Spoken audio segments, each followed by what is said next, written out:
우리가 지금까지 계속해서 한국교회사를 해 나가고 있는데요. 지난달에 했었던 4강을 한번 띄워주시면서 복습하는 시간을 가져보도록 하겠습니다. 화면을 한번 바꿔주시죠.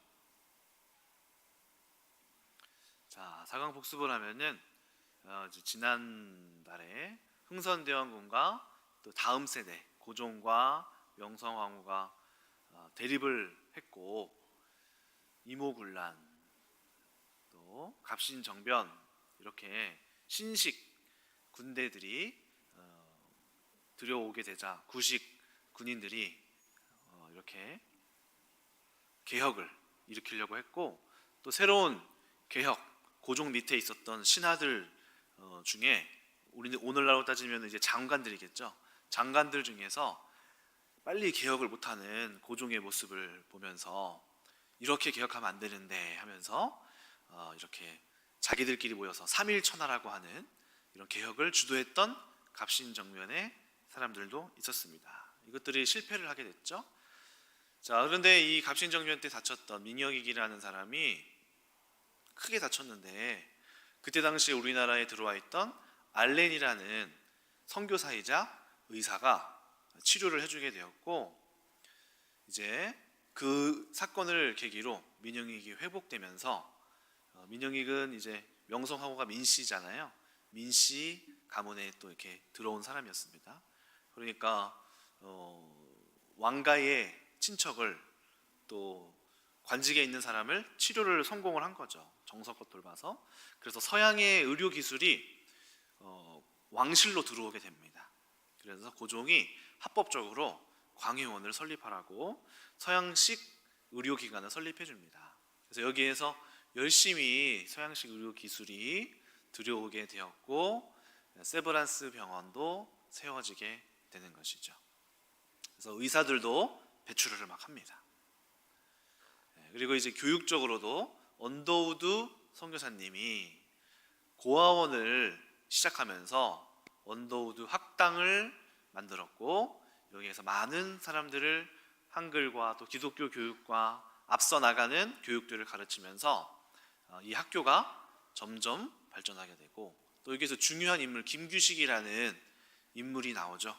이 인물은 여러분들이 나중에 이제 계속 공부해 보면은 아시겠지만은 김구, 김규식, 여운형 이런 사람들하고 함께 정치, 그러니까 우리나라가 일제에서 극복하고 나서 정부가 세워져야 되잖아요. 그 임시정부에서 후보로 올랐던 각 당의 중요한 대표들이었습니다. 그 중에 한 명이 바로 저 김규식이라는 사람이 언더우드 학당에서 언더우드에게 가르침을 받고 유학까지 다녀왔던 사람이죠. 그래서 그 언더우드 학교가 계속해서 이름이 바뀌어가면서 그 맥을 이어오다가 세브란스 의학전문학교와 합쳐지게 되면서 연세대학교가 되는 것입니다.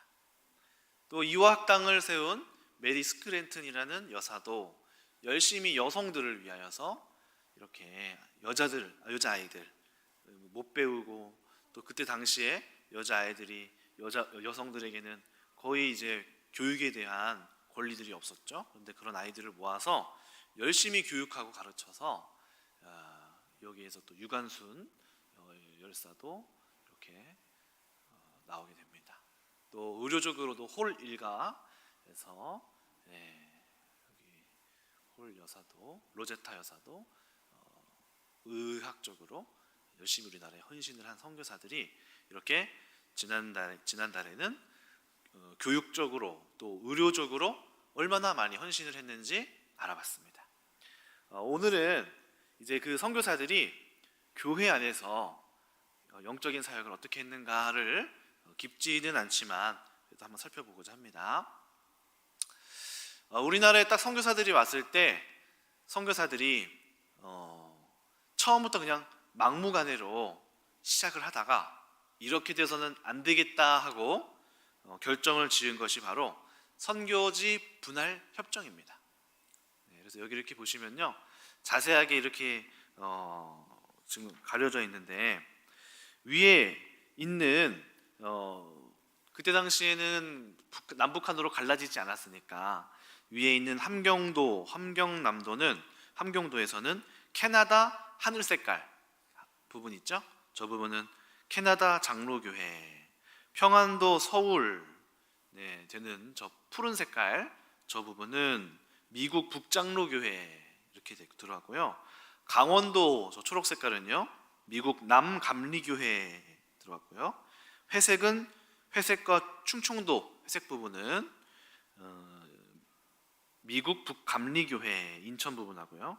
그다음에 초록 전라도 부분은 미국 남장로교회, 노란색은 호주 장로교회들이 먼저 들어와서 지역을 분할을 했습니다. 그래서 이렇게 저기는 이제 경상남도 지역을 분할로 지도로 그려서 영적으로 우리가 이렇게 나뉘어서 들어가자. 이 사진은 겔슨 앵거라는 선교사가 작성한 선교지 분할도라고 합니다.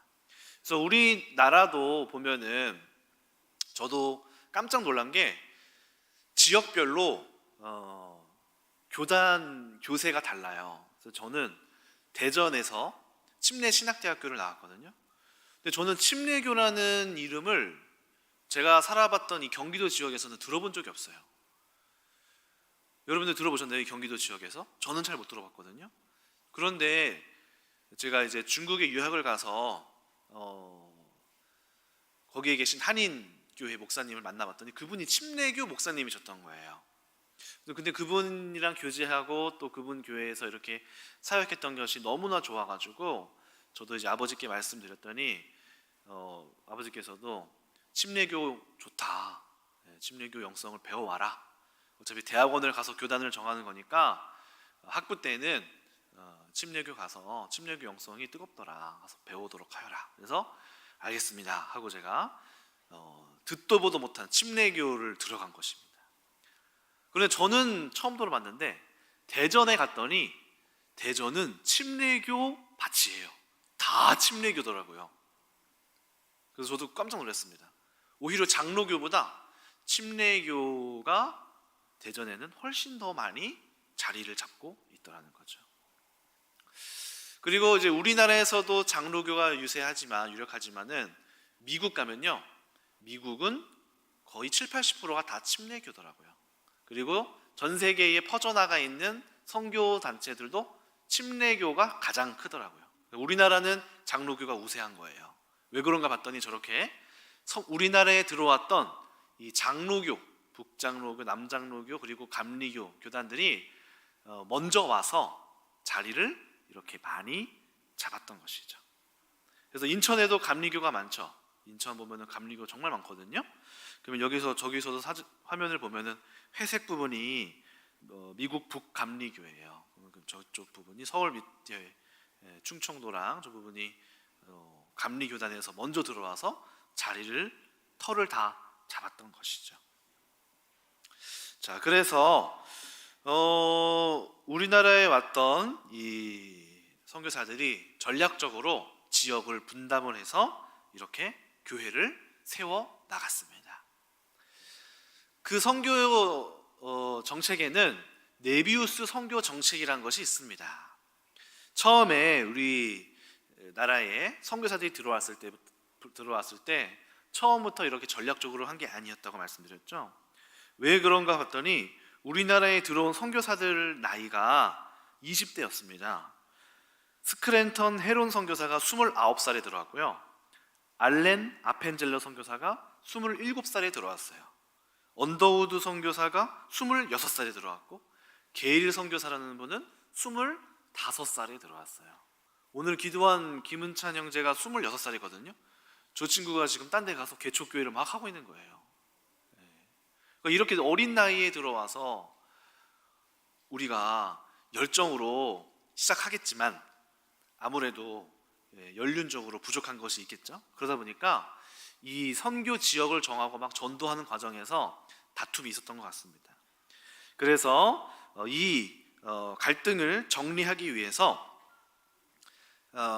장로교와 또 감리교가 각 교단에서 연합하여서 나누기로 했고, 특히 존 리빙스턴 네비우스라는 중국에서 30년 이상 선교사로 사역한 북장로교 소속 네비우스가 서울을 방문했습니다. 그래서 우리 여기 조선에 들어온 선교사님들, 젊은 선교사님들 다 모이세요. 한 곳에 다 모여서 2주간 교육을 진행을 했어요. 그리고 제안한 방식이 바로 현지 사역자들을 세우는 방식이었습니다. 그래서 이 네비우스의 3자 선교 정책이라는 것이 있습니다. 바로 이것이 바로 선교 정책으로 세워지고 한국 교회가 세워지는 기초석이 됐습니다.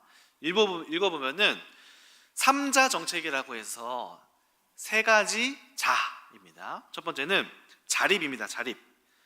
신자들이 스스로 마련한 예배당을 소유하고 외국인 선교사의 자금으로 개교회의 목사의 사례금을 지급하지 않는다.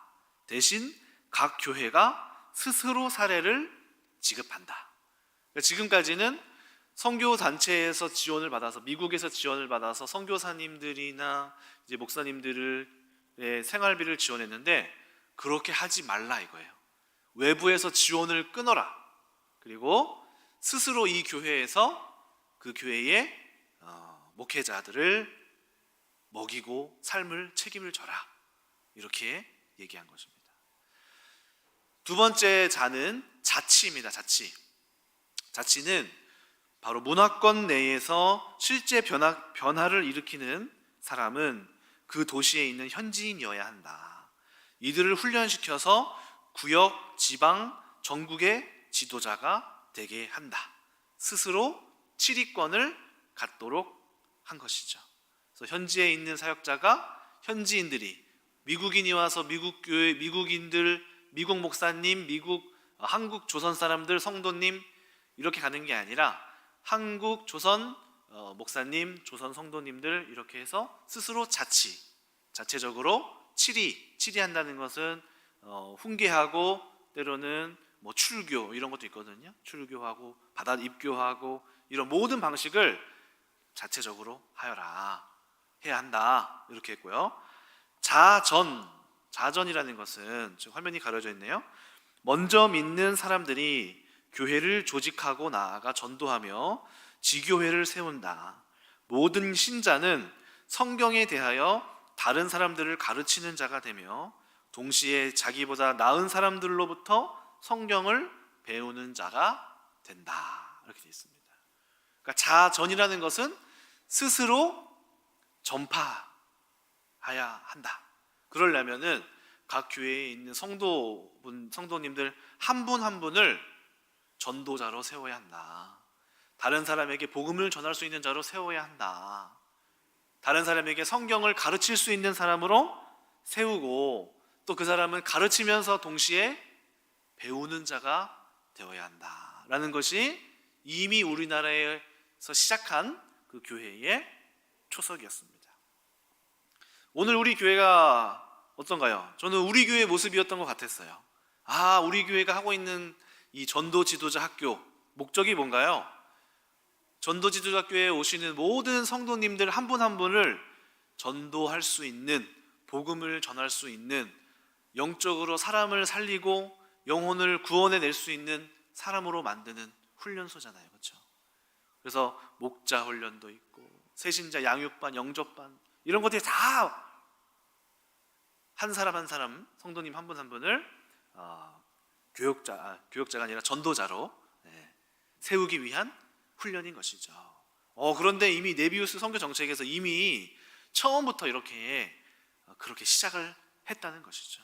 우리 교회를 딱 비춰봤을 때 정말 잘 맞게 가고 있구나라는 생각이 듭니다. 그래서 이 3자 정책 실천 방안으로 이렇게 진행을 했습니다. 선교사는 토착교회에 필요하고 또한 운영해 나갈 수 있는 사역과 기관을 개발해 주어야 한다. 두 번째는 토착교회가 스스로 목회자를 세우고 생활비를 부담해 주어야 한다. 세 번째로 예배당은 토착교회 교인들의 헌금과 노력으로 마련하되 토착 양식으로 지어야 한다. 네 번째, 매년 토착교회 지도자들에게 집중 과정으로 성경과 교리를 가르쳐야 한다. 그래서 이 네비우스 선교 정책의 목적은 선교부나 선교사의 간섭과 통제를 최소화하면서 이 현지 교회의 지도자를 육성하고 스스로 성장하고 발전하고 존립할 수 있도록 키우는 것이 바로 이 선교 정책의 목적이었던 것입니다. 그래서 이 정책에 기반하에 우리 한국 교회의 목사님들 7분의 목사님들이 딱 최초의 7 목사님들, 제가 지난번에 사진 보여드렸었죠. 딱 이 갓 쓰시고 딱 있는 목사님들 7분이 세워지게 되는 것이죠. 자, 이분들은 이제 선교사들은 와서 또한 열심히 순회 전도를 했습니다. 순회 전도. 저기 스웨러 목사님, 선교사님 사진 보면은 이렇게 각종 사진이 있죠. 저기서 각 선교사님들이 모여서 저 노인분에게도 복음을 전하는 일을 이렇게 계속했습니다. 그리고 선교사들은 우리나라에 와서 전도 여행을 계속해서 다녔어요. 마치 바울이 그 땅을 여러 군데를 전도 여행을 1차, 2차, 3차를 나가듯이 선교사님들도 오셔서 계속해서 사람들을 만나고 자전거 타러 가고 걸어가고 처음엔 가마 타고 가고 말 타고 다니면서 전도를 여행을 떠났습니다. 그래서 많은 사람들을 만나서 저렇게 동행자를 함께 붙여서 저기 언더우드 선교사는 가마를 타고 전도 여행을 했어요. 배유지 하이영 선교사 있고 여성 사역자들도 와서 꼭 전도 여행을 반드시 떠났습니다. 네, 저기는 이제 잘 보이시는지 모르겠지만 사진이 잘렸는데 저쪽 잘린 저쪽 얼굴만 나와 있는 저분이 선교사님이세요. 딱 전도하고 있는 장터에서 전도하고 있는 그런 모습입니다. 그리고 배를 타고 전도도 했습니다. 배를 타고. 그러니까 야, 얼마나 열정적으로 배까지 빌려가지고 저기 강 건너 마을까지 전도하러 가는 선교사들의 이 발걸음, 저들의 수고와 발걸음이 있었기 때문에 오늘날 우리 가운데 이렇게 큰 은혜가 있을 수 있었던 것이죠. 이 선교사님들이 어떤 전도를 많이 좋아했냐면은 장터 전도를 좋아했다고 합니다. 장터에 가면 사람들이 많잖아요.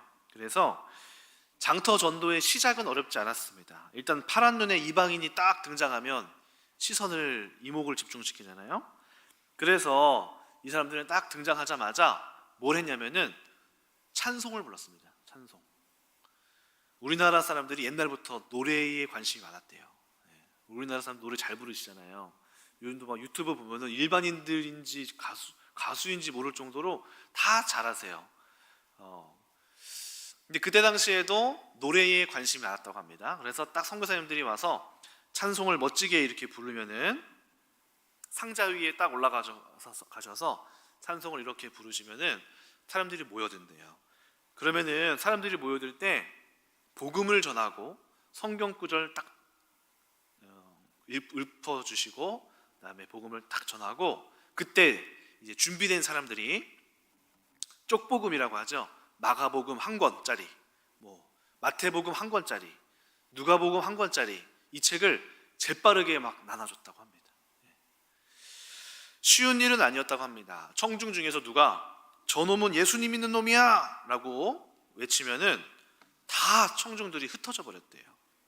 그래서 어떤 사람들은 받아든 전도지를 찢어가지고 땅에 버리는 사람들도 있었다고 합니다.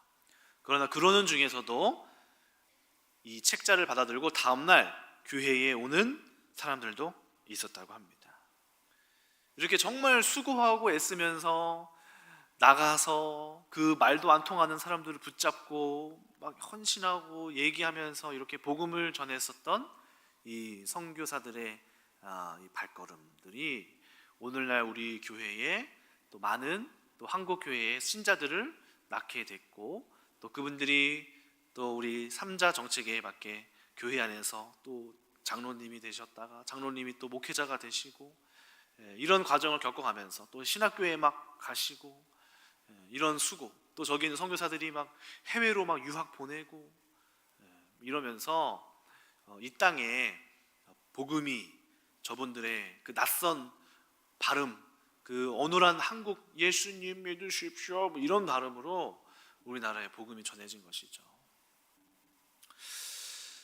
정말 중요한 사건이 있었는데 저 안에서 가장 중요한 사건은 바로 평양 대부흥 운동입니다. 우리 여러분들 이 평양 대부흥 운동 많이 아실 거예요. 이 평양 대부흥 운동은 선교사들이 어떻게 왔겠어요? 선교사들도 있잖아요. 미국에서 온 사람들이 주로 많았는데 그때 당시에 왔었던, 아까 제가 얘기 드렸죠, 20대가 그렇게 많았다고요. 근데 그 20대가 어떤 사람들이냐면은 미국에 있을 때 미국 대부흥 운동을 경험한 청년들이었어요. 무디, 영적 대각성, 1차, 2차, 3차에 이르러서 그 미국에서 굉장한 성령의 역사가 막 일어났거든요. 근데 거기에서 하나님 앞에 헌신한 사람들이 우리나라에 오게 된 거예요. 선교사들이 막 성령에 불타서 막 뜨겁게 하고 있는데 우리나라 사람들에게 그 뜨거운 성령이 번지게 된 기준점을 잡는다면 그것은 바로 1907년 평양 대부흥 운동이라고 많은 한국 교회사 학자들이 이야기하고 있습니다.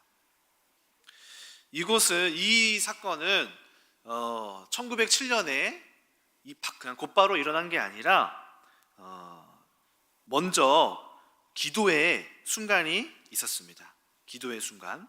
1903년 원산 성경 공부 모임에서 시작이 됐습니다.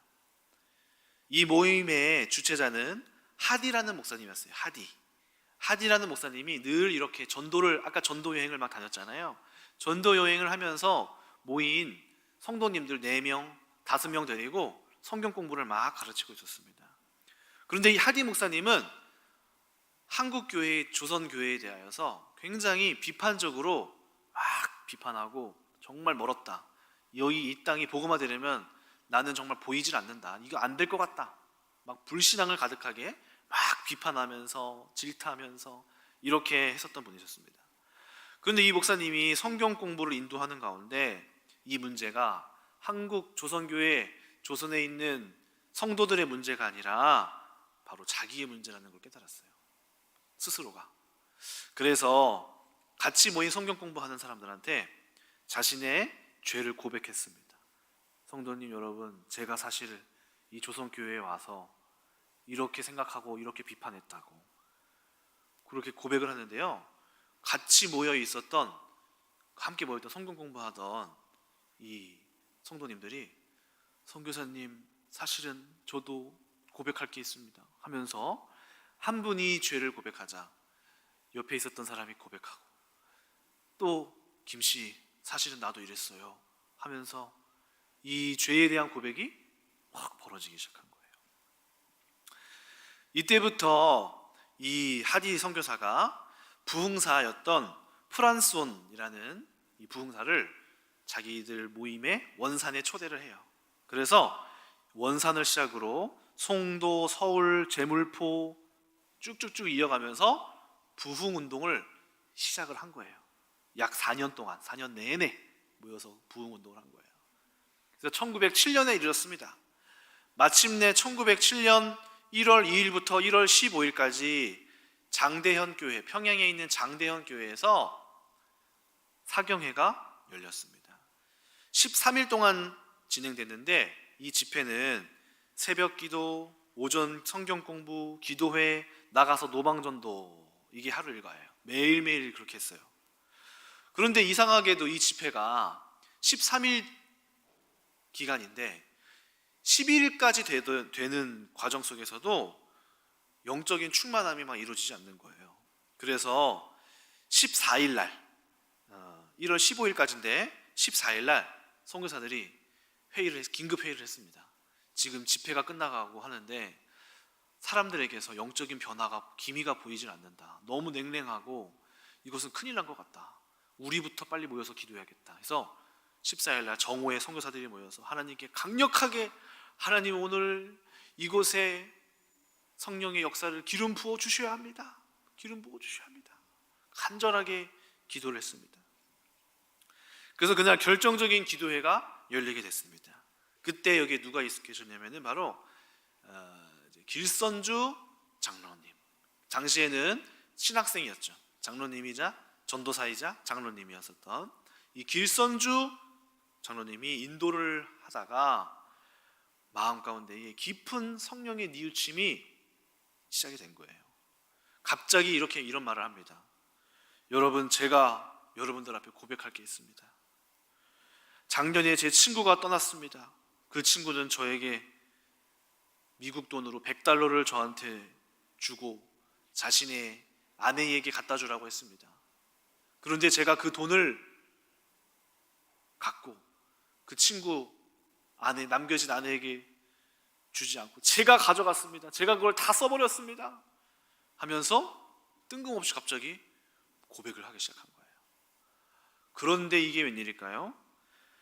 갑자기 이 길선주 장로님의 고백 앞에 어떤 여성이 또 목사님, 전도사님, 장로님, 제가 할 말이 있습니다 하면서 앞에 나와서 말하기를, 제가 청일전쟁에 일어났을 때 제가 제 아이를 제 손으로 죽였습니다. 청일전쟁이 일어났을 때 자기 손으로 전쟁통에서 고통받는 것이 무서워서 자기가 손으로 자기 아이를 죽였다는 거예요. 그거를 늘 가슴에 품고 살았던 거예요. 그 사실을 이 모임 가운데에서 터져 나오게 된 것이죠. 어떤 남성은 이렇게 얘기합니다. 주님, 제 아내가 불치병에 걸렸는데 그 아내를 향해서 술만 마시면 저는 얼른 죽어버리라고 저주를 퍼부었습니다. 또 어떤 사람은 저는 첩을 두고 제 아내를 멀리 했습니다. 또 어떤 사람은 선교사님, 제가 선교사님의 돈을 훔쳤습니다. 이렇게 얘기합니다. 어떤 선교사님은 이날 이렇게 각 사람이 돌아가면서 다 막 죄를 회개하는 거예요.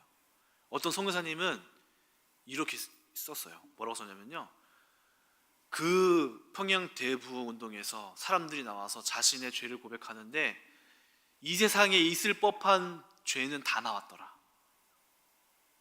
그 정도로 각 사람이 갖고 있었던 모든 숨겨왔던, 감추어왔던 죄들이 낱낱하게 보여지게 되는 시간이었던 것입니다. 한 선교사님은 이렇게 얘기했습니다.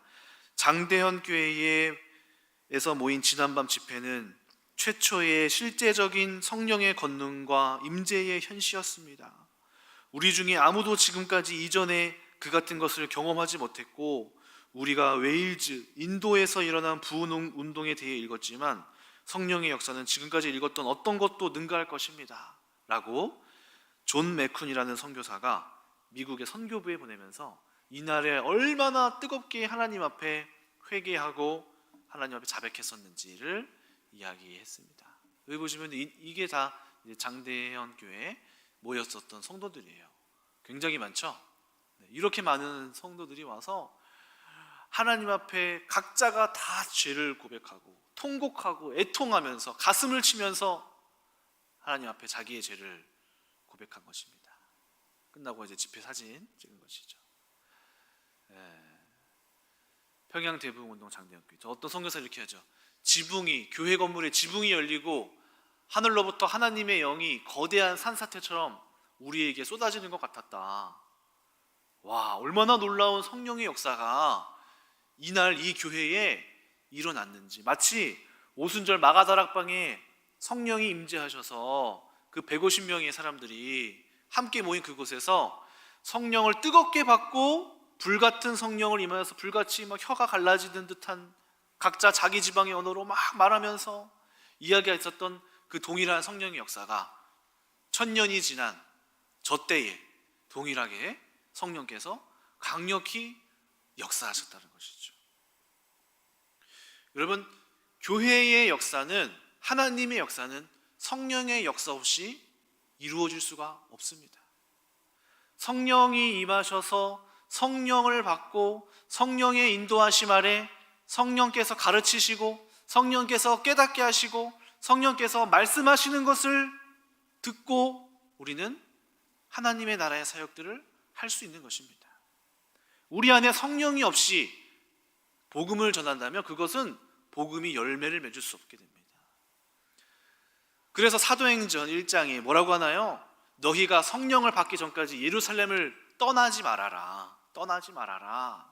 그래서 다락방에서 모여서 계속해서 성령이 기름 부으시기 전까지, 성령 세례를 받기 전까지 떠나지 않고 기다리고 끝까지 그 성령을 받으면서 받기까지 인내하고 기다렸던 것이죠. 여러분, 오늘 우리 교회도 성령의 불같은 놀라운 기름 부으심이 여기에 계신 한 분 한 분 머리 위에 충만하게 기름 부어져야만 합니다. 그래야지만이 우리 교회가 하나님의 일을 거뜬히 하나님의 인도함에 힘입어서 아버지의 뜻을 우리를 통하여서 이루어 나갈 수 있는 것입니다. 목회자가 성령 충만 혼자 받는다고 되는 것 아닙니다. 하나님은 이 교회를 보고 계십니다. 이 교회는 누가 그 구성원입니까? 여기에 계신 한 분 한 분이 각자가 다 하나님 앞에 중요한 일꾼이고 하나님의 귀한 주님의 종들 아니겠습니까? 여기에 계신 한 분 한 분이 성령이 충만해야지 이 교회가 충만해지는 것입니다. 목회자가 충만해진다고 교회가 충만해지지 않습니다. 여기에 있는 모두가 하나님 앞에 우리의 영혼이 완전히 하나님 앞에서 새로 그래야지만이 이 교회가 하나님의 뜻을 이룰 수 있게 되는 것이죠. 그러기 위해서는 우리가 알아야 할 것이 있습니다. 그것은 바로 성령의 역사는 반드시 조건이 있습니다. 그것은 바로 회개가 있어야 한다. 따라해 볼까요? 회개가 있어야 한다. 네, 회개가 있어야 합니다. 자, 화면은 이제 저를 바꿔주시기 바랍니다. 오늘 말씀을 보니까 다시 한번 말씀 한번 볼까요? 사도행전 2장 36절, 39절 보니까 뭐라고 되어 있나요? 36절 같이 한번 보겠습니다. 다시. 그들이 이 말을 듣고 그런즉 이스라엘 온 집은 확실히 알지니 너희가 십자가에 못 박은 이 예수를 하나님이 주와 그리스도가 되게 하셨느니라. 너희가 바로 예수 그리스도를 십자가에 못 박았다. 이렇게 이야기를 합니다. 그러자 어떤 역사가 일어나나요? 37절에 그들이, 유대인들이겠죠. 그들이 이 말을 듣고 어떻게 됐나요? 마음에 찔려.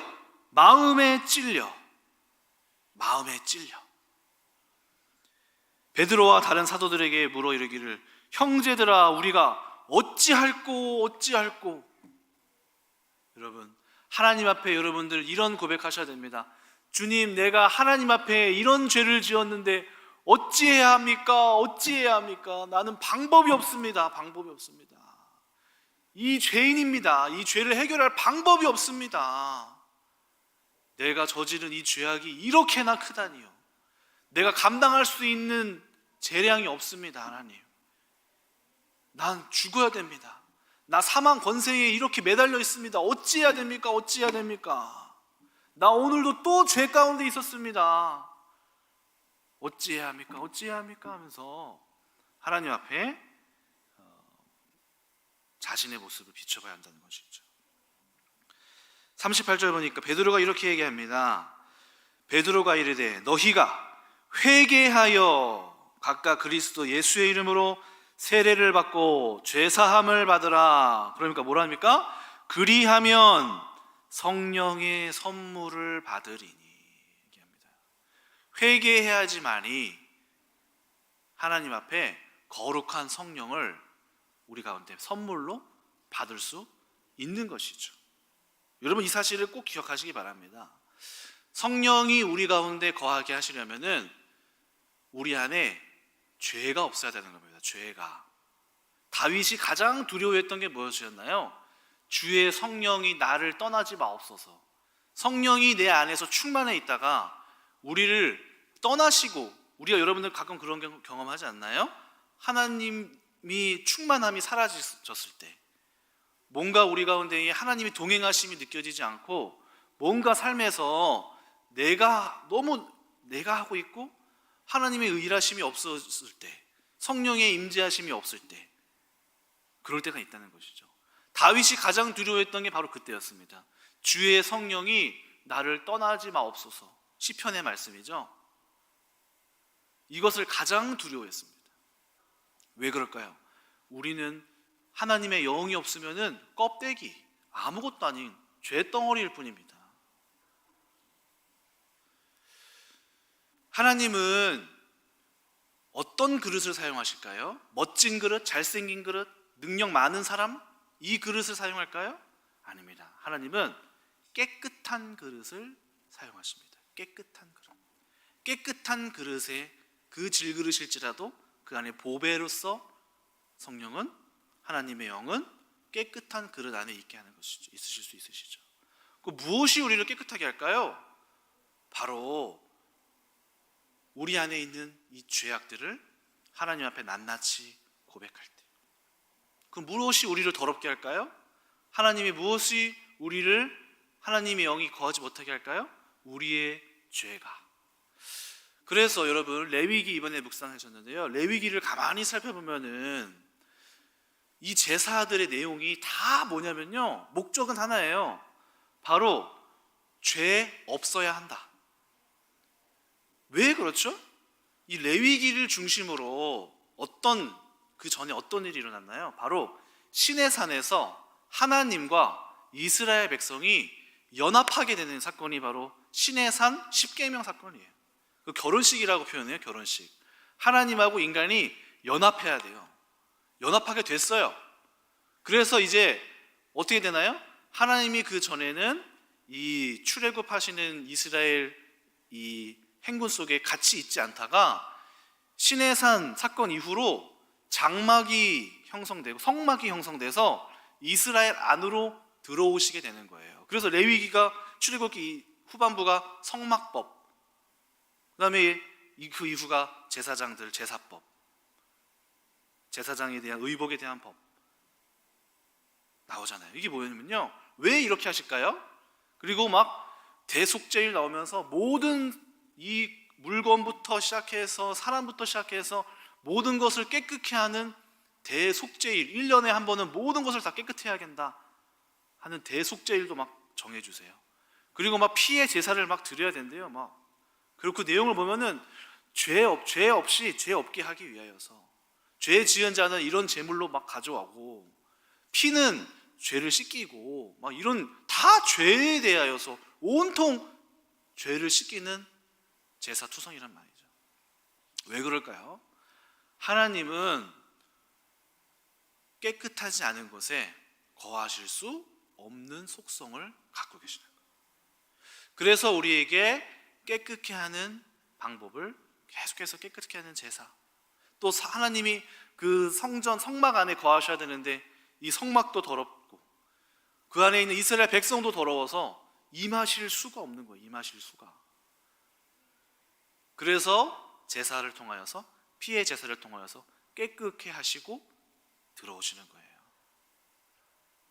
오늘날 우리도 마찬가지입니다. 오늘날 우리도 어떻게 해야 됩니까? 바로 회개라는 것은 무엇인가요? 우리 안에 있는 그 죄성을 발견해내는 것이에요. 발견. 많은 분들이 우리가 착각하는 것이 뭐냐면은 자신의 죄를 못 보고 남의 죄를 보는 것에 익숙합니다. 남의 죄. 남의 죄는 기가 막히게 잘 봐요. 그런데 나의 죄는 잘 안 보여요. 그래서 또 이런 경우가 있습니다. 예를 들어서 이제 부부싸움을 하게 되면은 처음에는 간단한 잘못으로 시작하게 돼요. 그런데 이 잘못을 가지고, 예를 들어 제가 살짝 실수를 했는데 아내가 언성을 높여요. 아 진짜 왜 오빠는 맨날 그러는 것 같아. 근데 마음속에, 여보 왜 그렇게 가지고 그렇게 화를 내? 이게 화낼 일이야? 야 니는 하면서 니는이라고 그랬어. 니는 말이야. 뭐? 니는? 이동주 이러면서 뭐 이동주? 야 하면서 또 이제 점점 커져요. 야 너희 집구석은 너네 집안은 말이야 내가 이럴 줄 알았어. 뭐 우리 부모님을 건드려? 이 부부싸움이 작은 걸로 시작해서 점점 막 커진단 말이죠. 그러다가 이제 어떻게 됩니까? 보통 남자들이 밖에 나가죠. 에라이 하면서 나가죠, 남자들이 보통. 그러면서 이제 우리 아내분들은 집에서 생각하고 남자분들은 나가서 생각해요. 무슨 생각할까요? 저 사람이 나한테 했던 말, 난 피해자야. 아유 그래 저 인간 진짜 맨날 나한테 저 말하고 아유 안 돼, 글렀어. 이렇게 말을 해? 나한테 이런 말을 해? 야 진짜 대단하다 저 여자. 또 우리 아내는 야 내가 결혼을 잘못했대, 내가 속았어. 아이고 저 인간 진짜. 그런데 여러분, 회개한다는 것은, 하나님은, 성령은 어떻게 하실까요? 하나님은 내가 받은 거 말고 본인도 공격했잖아요. 본인도 나쁜 말 했잖아요. 본인도 야 너 했잖아요. 그거를 기억하게 하시는 거예요. 하나님은. 우리 인간의 생각에 갇혀 있으면은 내가 피해받는 것만 생각하게 되는데, 성령께서 오셔서 우리에게 조명해 주시고 가르치시면 어떤 일이 벌어지냐면은, 내가 가해한 거, 내가 잘못한 거, 나도 피해 줬잖아. 그거를 떠올리게 하시는 거예요. 그것이 성령께서 그것으로 싹 조명시켜 주시는 거예요. 그것에 집중하게 하시는 거예요. 가만히 생각해 보니까 그 말은 내가 좀 확실히 심했다.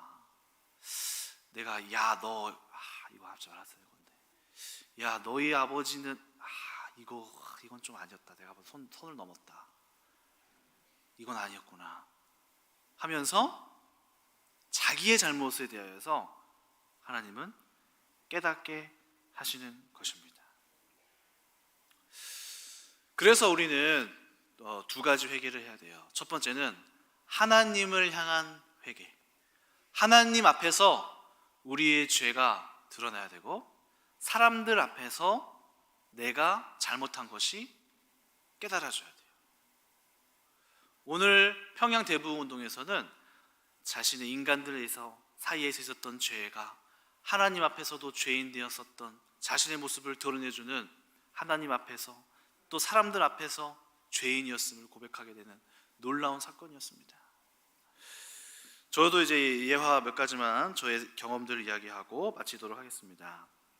저도 하나님 앞에서 정말 가슴치며 회개했었던 전이 몇 번이 있어요. 몇 번이. 정말 눈물, 콧물 다 나와서 정말 하나님 앞에 회개했던 적이 있는데, 첫 번째는 중국에서 그랬습니다. 중국에 유학을 가서 저는 그때 당시에 한인교회에서 거의 첫 학기는 세상 사람들처럼 놀았고, 두 번째 학기 때부터 하나님이 저를 잘 보호해 주셔가지고 수요 예배 가게 하시고 막 저녁 예배를 막 끌고 가시더라고요. 그런데 어느 날 정말 기도가 깊게 터졌어요.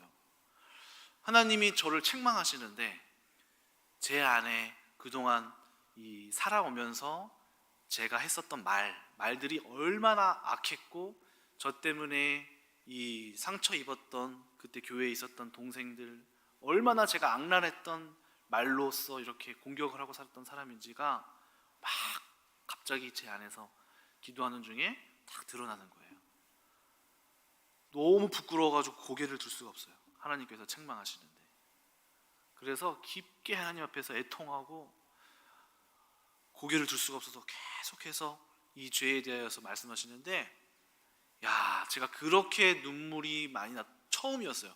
내 죄를 내가 이렇게 마주했던 순간이 처음이었어요.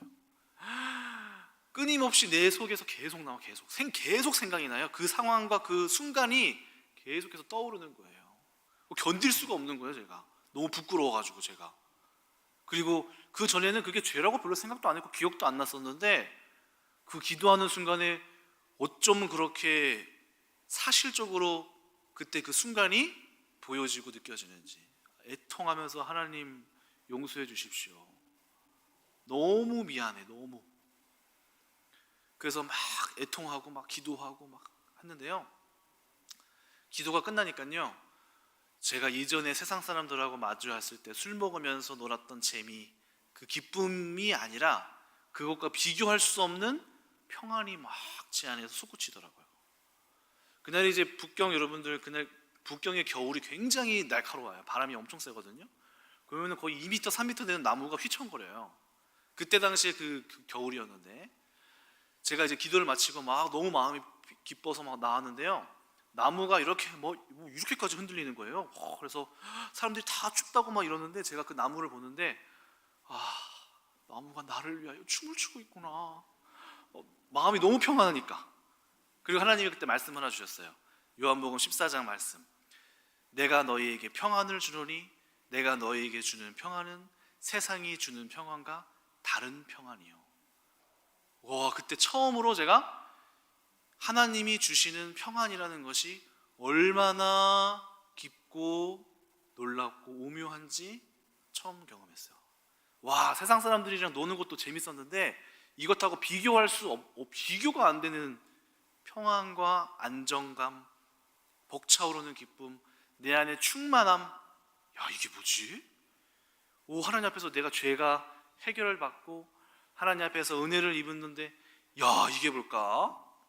놀라운 저에게는 성령 체험이었습니다.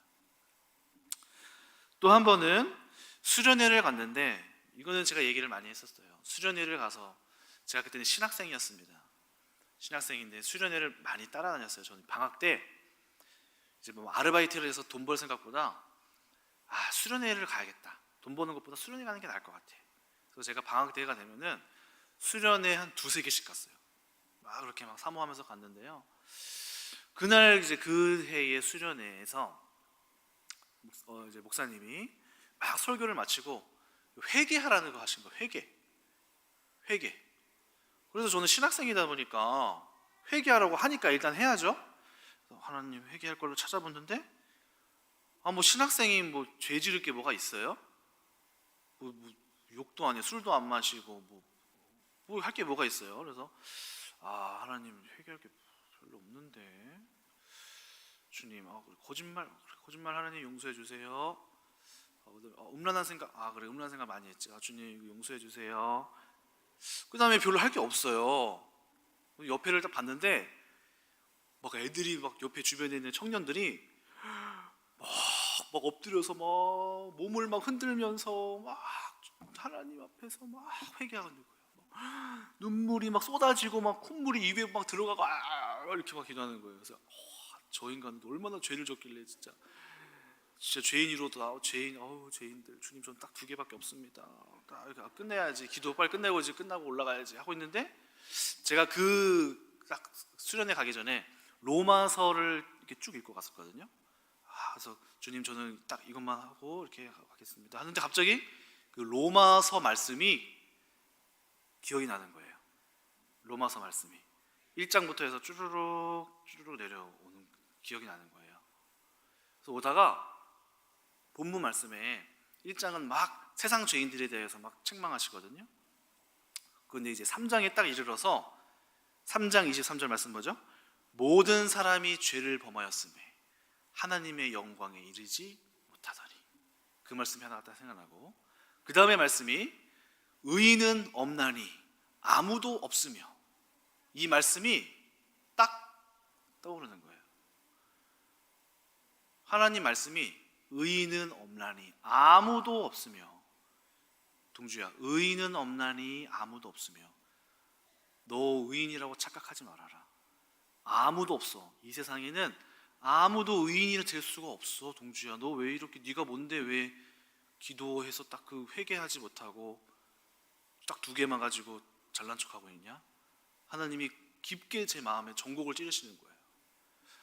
와, 그 순간에 제가 하나님, 주께서 죄인이라고 하시면 저 죄인입니다. 나 죄인이에요 하면서, 어떤 범죄해서 죄인이 아니라 그냥 존재적으로 죄인이라는 사실이 너무 깊게 깨달았어요. 그때 뭐 신학생이 뭔 죄를 져요. 근데 뭐 그것 때문에 죄인이 아니라 그냥 존재적으로 죄인이라는 말씀을, 의인은 없나니 아무도 없으며 해서 제가 하고 하나님 앞에 엎드려져서 저도 같이 눈물이 콧물 입에 들어가 콧물도 기도했었던 기억이 납니다. 그런데 이제 그 기도 앞에서 제가 정말 마음이 기뻤어요. 죄인이구나. 그리고 내 존재가 죄인이라는 것을 깨닫게 되는 순간 은혜라는 것이 뭔지 알게 됐어요. 은혜구나. 그래서 은혜구나. 나 은혜 받았구나. 하나님이 나에게 나 죄인 맞구나. 너무 기쁘다.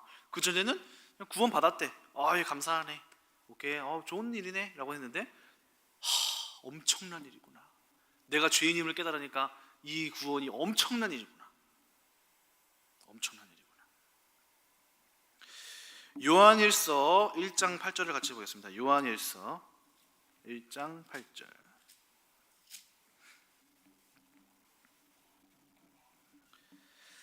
요한일서 1장 8절을 그리고 10절 보시면요. 1장 8절 보니까 만일 우리가 죄 없다고 말하면 스스로 속이고 또 진리가 우리 속에 있지 아니할 것이요. 하나님 나 죄 없는데요? 라고 하면 스스로 속이는 자요 진리도 없는 자니라. 왜냐? 진리는 우리 안에서 우리로 하여금 죄인임을 깨닫게 하시거든요.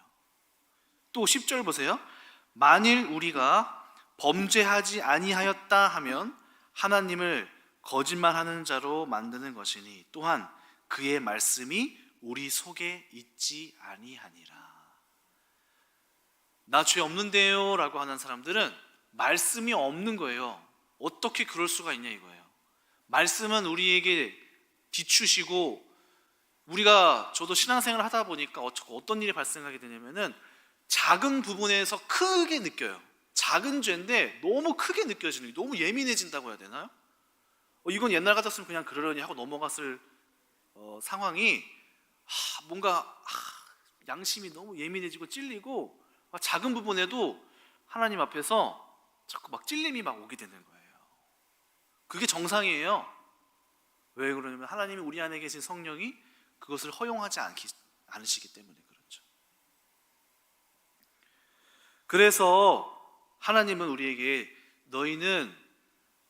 너희에게 주는 아주 중요한 방법이 있느니 그게 바로 무엇이죠? 9절입니다. 만일 우리가 죄를 자백하면 그는 미쁘시고 의로우사 우리 죄를 사하시며 우리를 모든 불의에서 깨끗게 하실 것이요. 여러분 이 사실을 믿으시기 바랍니다.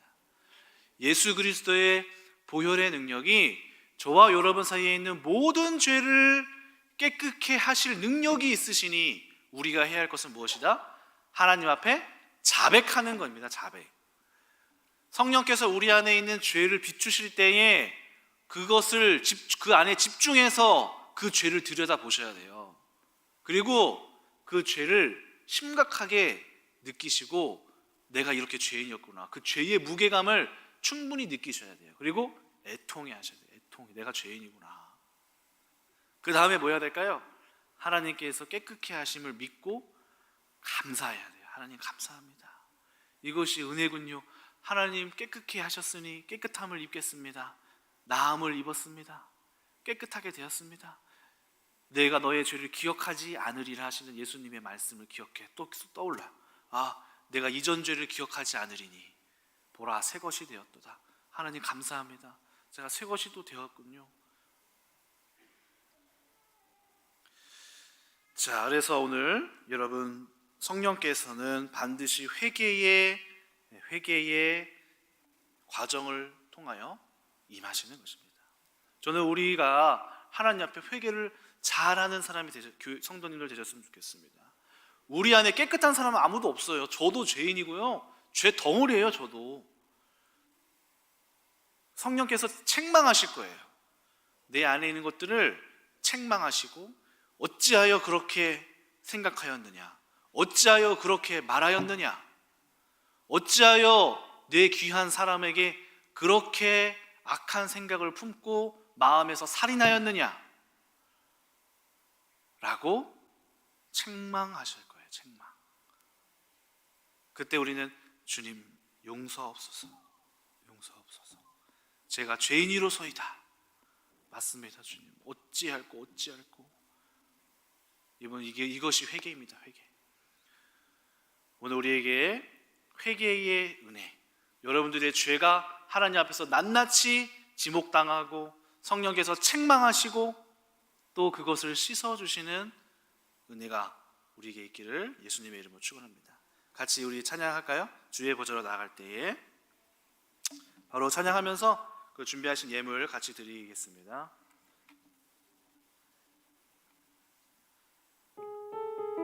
저에게 악보를 하나 주시면 감사하겠습니다. 싱어분들도 마이크 이렇게 설치해서 같이 해주세요. 네, 같이 부릅니다. 주의 보좌로, 주의 보좌로 나아갈 때에 어떻게 나가야 할까? 찬양 그 첫 곡입니다. 첫 곡, 예수 피를 힘입어. 나를 구원한 주의 십자가, 그것을 믿으며 가네. 주의 보좌로 나아갈 때에 마이크 켜주세요. 예, 보좌로 나아갈 때에 어떻게 나가야 할까? 나를 구원한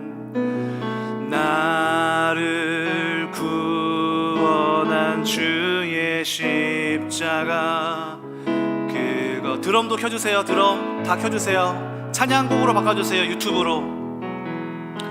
자격 없는 내 힘이 아닌 오직 예수님의 보혈로. 자격 없는 내 힘이 아닌, 자격 없는 내 힘이 아닌 오직 예수님의 보혈로. 십자가의 보혈,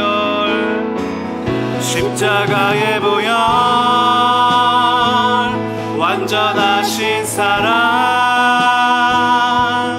힘입어 나갑니다.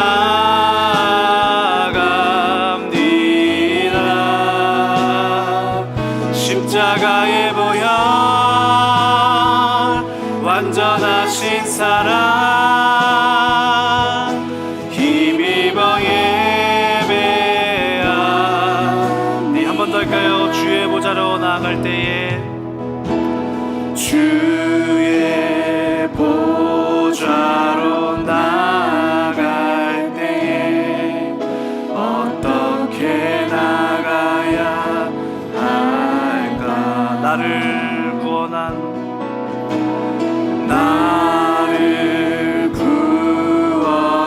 주의 십자가, 그것을 믿으며 가네. 주의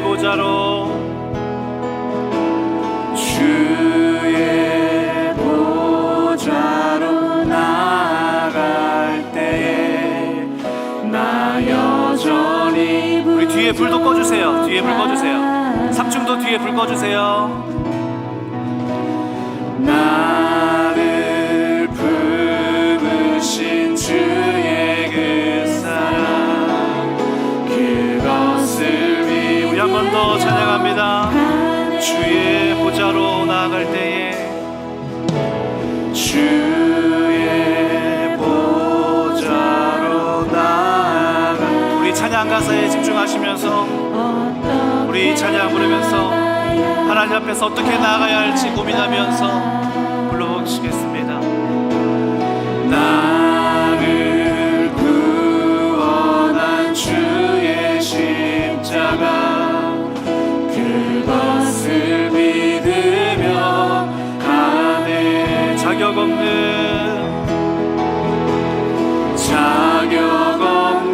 내 힘이 아닌 오직 예수님의 보혈로. 자격